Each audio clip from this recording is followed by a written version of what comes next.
Murume wangu akandibitreya vedu we. Ndaiva ndina sahwira wangu wandaitamba naye chaizvo. Takatanga kutamba tese tiri grade 3 in primary. Kusekondari takabva taenda tese, kuyunivhesiti tese.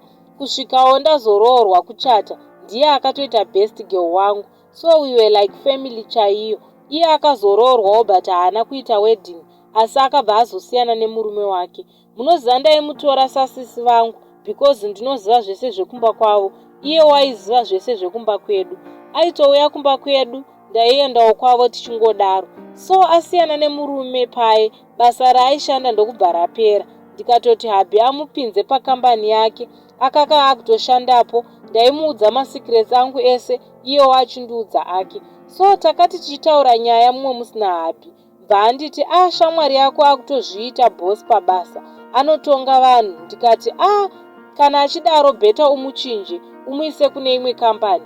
Habhi akabva adzokera kuna sahwira wangu, akabva amuti kwanzi ndikudzinge basa neshamwari yako, ndobva atobva aramwa bhasiya ega basa racho.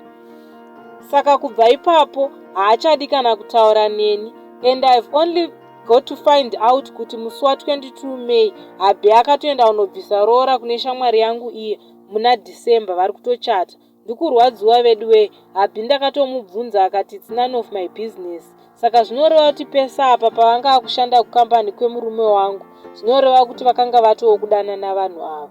Ndodii nhaye hama dzashe, ndiri kurwadziwa ini.